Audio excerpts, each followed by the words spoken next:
Hey Sarnia, it's Katie Horvath here. You're watching Into the City. Today I'm with Meghan Reale. Meghan is looking for a seat in the next 2018 Sarnia municipal election as a city councillor. Meghan, thanks for coming today. Thank you, Katie, for hosting this great show. You're very welcome. So for those who are watching who don't know who you are, why don't you tell us a little bit about yourself and what prompted you to run for the election this year?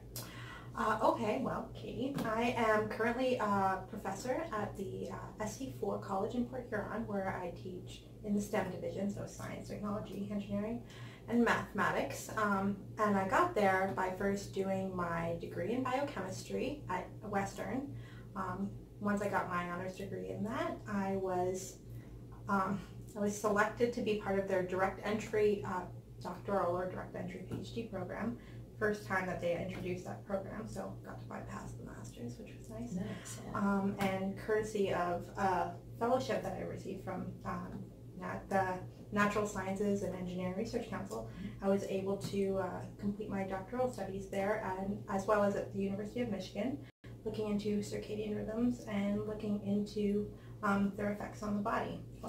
So before I did all that, where I got my politicking bug, if you will, is I worked at the Canada Border Services. So I was a border guard for 4 years, and it's a great experience. I got to enforce as well as get to know and familiarize myself with the policies governing the Customs and Immigration Act. As well, worked with a phenomenal team. And really that's where I honed like my communication skills as well, like speaking with people coming from all walks of life, all ages, and of course being in a government setting. The politics kind of get involved there. Right. And yeah, so from there I moved on to my PhD, and in my PhD that's where I really got to spread my wings in terms of communicating and teamwork. Working in a lab is very team-oriented. Having a research program that you have to complete in a certain amount of years is very budget-oriented and very results-targeted. So reading tons and tons of reports, going through tons and tons of analysis is one part of it. But the second part of it, and the part that I really enjoyed, was being able to communicate with other researchers.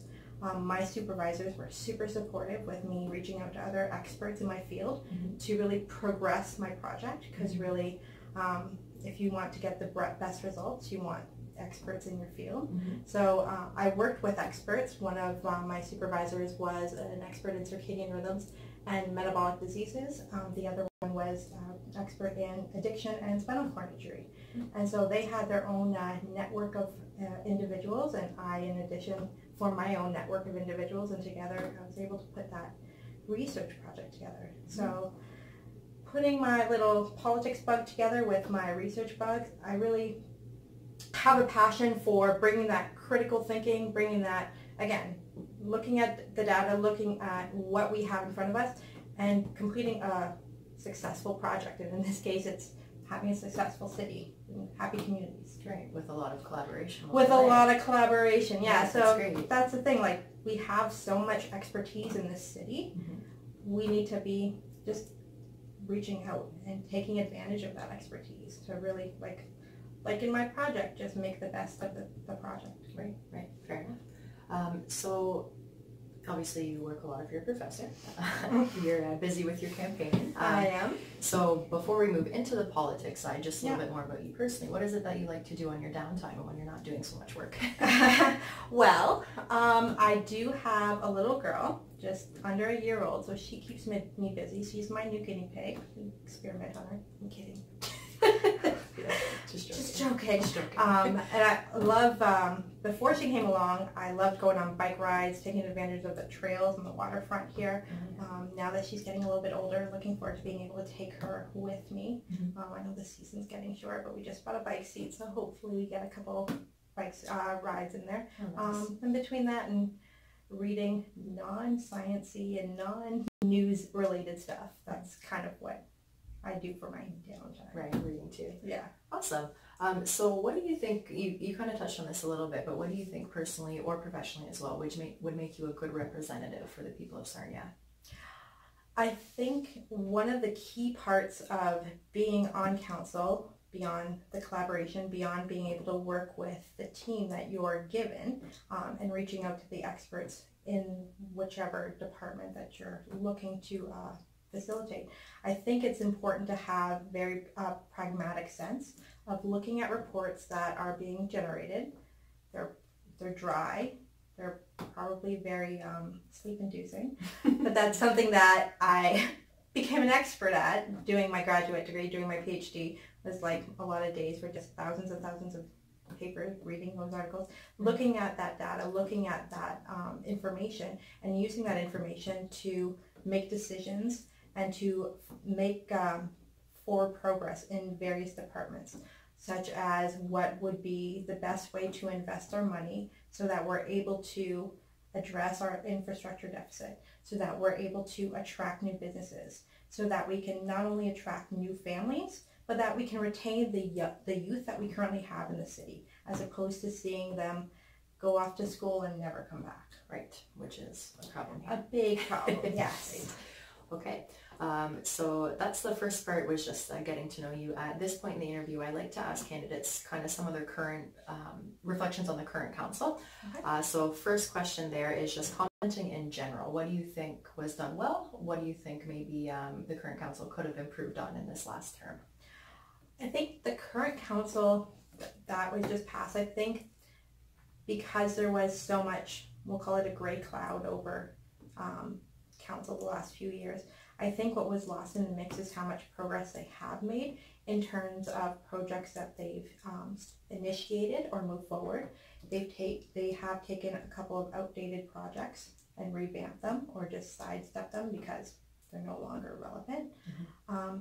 And really trying to bring City Hall up to the 21st century in terms of technology, in terms of communicating with the citizens. Mm-hmm. I think there's still a lot more to be done on that front. I think in terms of communicating with the citizens, I think it takes more than just one way. So as a teacher, I can't just stand in front of the class, spew information, and expect all of my students to just get it. Mm-hmm. A lot of the times when I'm teaching something, I have to explain it in 1, 2, 3 different ways. And that might be a way that the city can and the council can improve in terms of communicating, because to build trust with your citizens, you really do need to have a council that tells a story. Mm-hmm. And you don't necessarily have to tell a story in one way. There are different ways of explaining. Mm-hmm. And I think you're going to be able to get a lot more support from your community. You'll get a lot more engagement from the community mm-hmm. if they know what's going on and how they could potentially help. Right, right.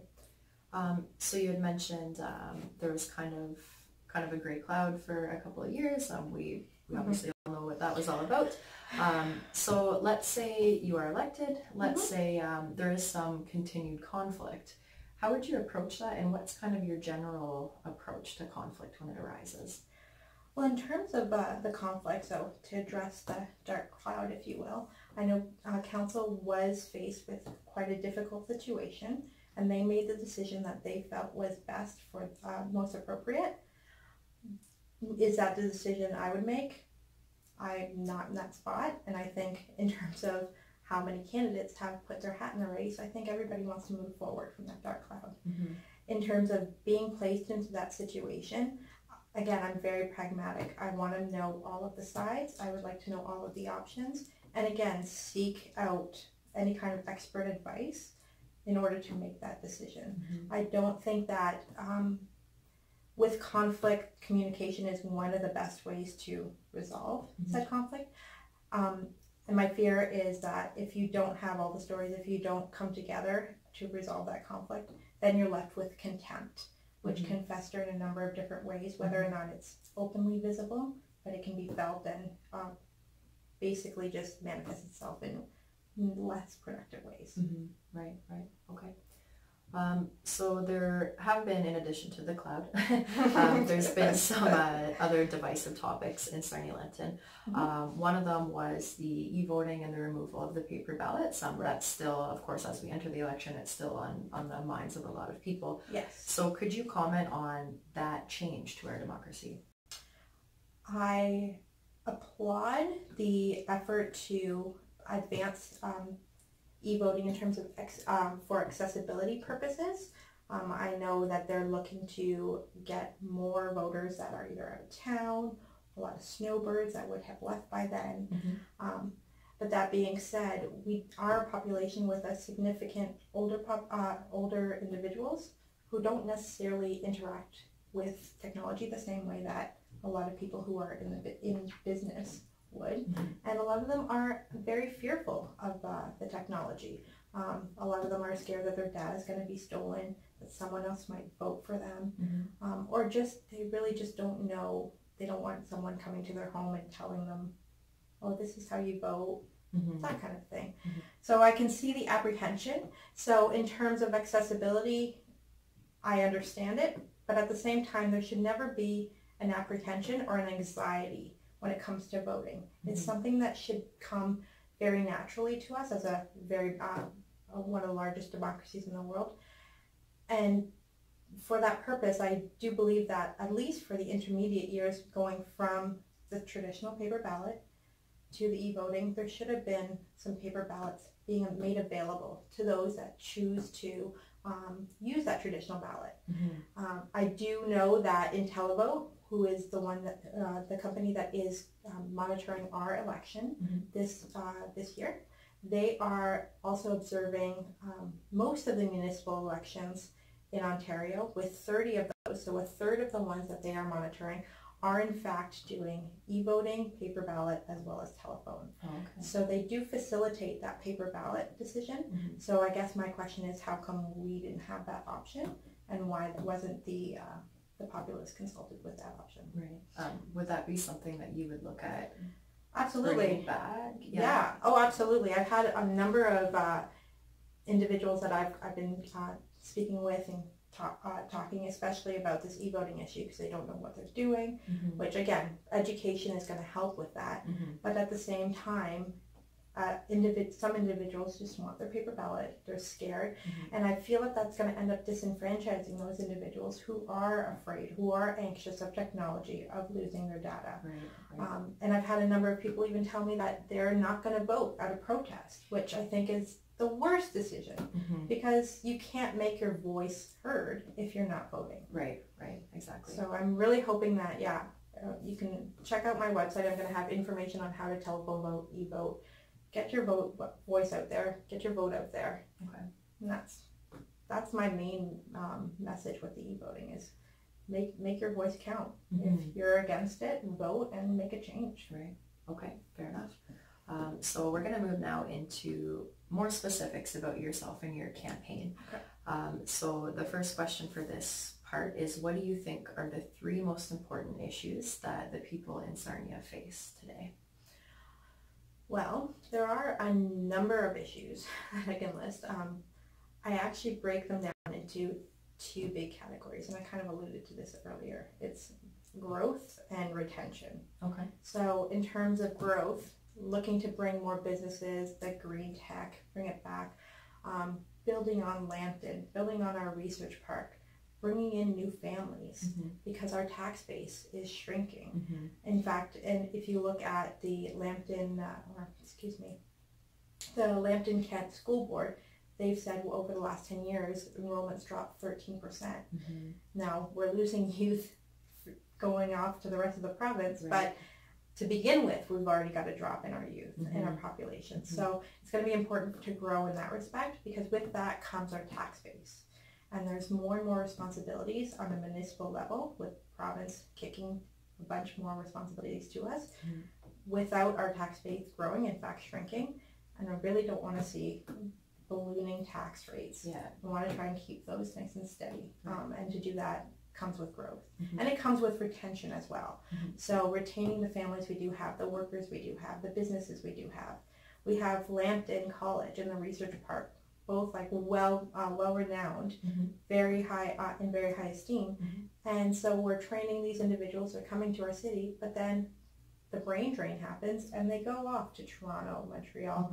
So we got to give them a reason to stay here. And that comes, of course, with the number 1 issue across the province of infrastructure. But it also comes with safer streets, making sure that we have a good the city has a good relationship with fire, with the EMS, with the hospitals, with the mental health workers, with the police. it's gonna come in the form of making sure there's more resources available to those families, making sure that the schools are top of the line for those families that are coming and wanting to raise their children here in Sarnia. So all of that really falls into 2 as opposed to 3, but I think it encompasses really a lot of what we're needing to target and focus our attentions on as a city. Okay. So in terms of retention and kind of playing off of that main pillar, what are some ideas that you would like to see happen in Sarnia to kind of influence more people to stay here, and not just younger youth, but I'm talking more into once you either finish college or you begin kind of your career, what are some thoughts that you have about kind of keeping people here and looking for work here? Well, I think one of the most underutilized resource, or not underutilized, but unemphasized part of Sarnia is the fact that we're diversified. More immigrants, more migrants are coming. In the case of Lambton College, there's a lot of foreign students that are coming. If we can make Sarnia a more welcoming place for them, for their families, that has happened on a smaller scale, but if we can increase that.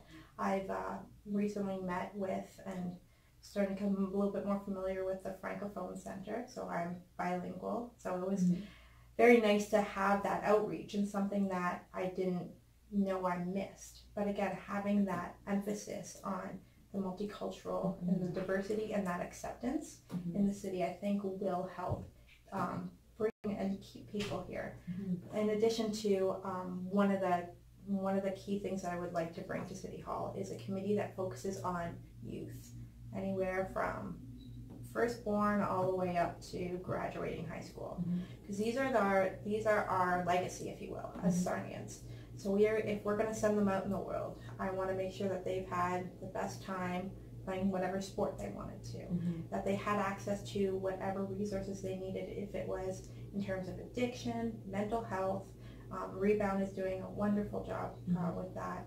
I've recently met a number of different young ladies who run their fundraisers anywhere from the ages of 8 all the way up to 16, all for charity, for donation processes. And our city should be boosting that up. These children that want to run these charitable organizations, how can we reach out to them? Because if it's somewhere where children are being encouraged and are really being nurtured, then families are going to be drawn to that. Me as a parent, I would be drawn to that because I want those kinds of role models for my child. Yeah, makes sense. So what are some of the other industries that you think we should be focusing on attracting into Sarnia? I know you did mention one, but if you could just expand a little bit further on that. Sure. So I'm a biochemist, so I kind of like the bio industry and the biotech industry, and I know that that's slowly becoming a part of our landscape here in Sarnia. I think the Western Research Park has been critical in bringing those kinds of businesses to our shores here in Sarnia. And I believe that it's only meant to expand. And again, hopefully if we can get them within our city bounds, that would be even better. Another thing that I think we could emphasize and develop a lot further is our tourism industry. I think everybody says Sarnia is a hidden gem, and I don't think it should be hidden. I think that we should have people coming maybe on a Greyhound from London for weekend tours where they're going to go to Canatera, where they're going to be able to go downtown, see a show, check out Stones and Bones, live in our downtown life. I'm originally from Niagara Falls, so I know a little bit about the excesses of tourism, and that's not what I'm looking for. I'm not even looking for anything like Grand Bend, which you have that strip. I'm just looking for people to come and actually enjoy our beaches and take it part in our local cuisine, in our local pubs and restaurants and culinary delights, if you will. And I think there are many attributes of Sarnia that would make that an attractive possibility. Maybe just work towards promoting what we already do have. Well, and that's the thing is, and with and I'm not sure where the status is on this grant for the intercity bus line with the Greyhound. But I remember when I was at Western, one time a summer they had a bus, and if you signed up, you could go to Grand Bend for the day. So Western is not a small school, and a Greyhound is not a big bus. So if you weren't there first thing, you did not get on that bus. And as a student who was saving her pennies, didn't have a car, going to Grand Bend would have been like going to Disneyland. Yeah. So I can only imagine if there's like a weekly Greyhound going from London to, say, Canatera Park, check out our beaches. It doesn't need to be Grand Bend. Why we have just as many beautiful resources. We have a much more, I think, much more vibrant downtown. And to be honest with you, it would also be open to everybody in the city of London. So again, expanding their horizons, saying, oh, maybe we should go to Sarnia some more. Maybe we'll move to Sarnia. Yeah. So That's it's just a way of like displaying our city. Yeah, to tap into Western's population. Absolutely. Yeah. So this is going to be the last kind of main question for this section, and I'm just wondering if you can comment at the addiction/mental health crisis in the city. I know it's a lot to do with provincial funding, but locally, what are your thoughts that we could maybe do as a city? Well, locally, I think a thought that I had, and I was so excited to see, and I shared it on Facebook, is an event that Lori Hicks is coordinating. And she's coordinating it with Blue Water Health and all of the different mental health and addiction resources we have here in Sarnia. And to look at that list, I know there's a few people that have looked at it, I being one of them, going, oh my gosh, I didn't know we had this. Oh my gosh. So a lot of that, in terms of addiction and mental health, a lot of it is just being made aware of what we do have. And I think we do have a number of different resources. So this particular event is going on September 22nd at the Unifor Hall on Divine and Indian. I think that's correct.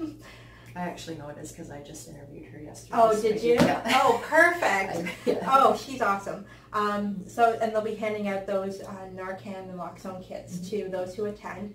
And I just think that by making it known what we have will go a long way. I also think that there should be almost like, not quite a task force, that sounds pretty official, but a committee or of sorts that meets with city staff, that meets with a counselor, and it coordinates these heads to see what the city could do to facilitate what they're trying to accomplish. That's a great idea. They're the feet on the ground. They know what they're seeing. They know what they're going to need. We're just kind of going through in the dark in terms of like outside citizens going, oh, maybe this will work, maybe this will work. They actually know, and they're talking with people, and they know which parts of the city would benefit from what. And so I think that kind of task force would be a welcome addition. Because it is, I'm very thankful that mental health is being destigmatized. And there's Sarnia Speaks, CMHA, like they're all doing a great job doing that locally. For sure. And I do believe that if we can, again, encourage what they're doing, just basically be their loudspeakers, I think that would go a long way too in terms of just, again, destigmatizing, making people aware that, yes, we have this addiction problem, yes, it's a disease, this is how we can address it, these are the steps if you're worried about your safety, which is a concern.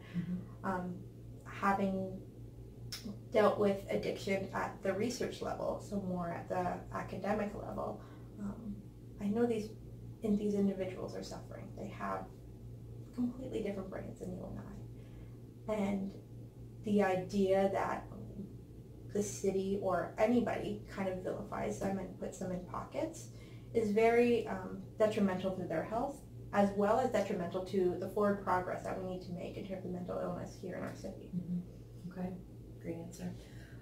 So, final question I have. I asked this to all the candidates. Okay. In a nutshell, why should I vote for you?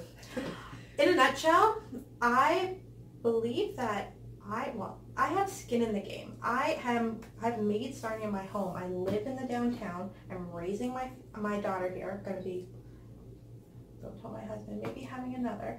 And so I want our city to succeed. I want our city to be somewhere where not just we can be proud of, but new people can come in and see, oh, I can be happy here. I can live here, and I can see my family living here. I believe that I would bring that pragmatic view. I would be able to look at the information, look at those reports, look at that analysis, and be able to make the decisions that are going to move us forward. Because again, I'm so used to being budget oriented as well as research, results based. Okay, and through my research, it's all been from, again, analysis and pegging your decisions. If I wasn't good at it, I'd still be in the lab. Yeah. Right. Very good. So those are all the questions that I brought for you. I do want to, again, thank you and also give you the opportunity if you have any final message to the viewers. Well, two things. Make sure you get out to vote. If you're not sure, if you're not comfortable, reach out to someone, call the city, make sure you vote because your voice matters. Secondly, I wanted to thank Katie again for doing this with all the candidates. It's a great way to be educated. For me as a citizen and as a voter, it's the best way to get to know the candidates. There's so many of us. And so my last little bit is get to know your candidates before you make your vote. All right, great message. So again, thank you guys very much for watching. This is Meghan Reale. If you like what Meghan has to say, certainly vote for her. Polls open online October 11th through to October 22nd. And thank you again for watching. Meghan, thanks for coming. Thank you, Kate.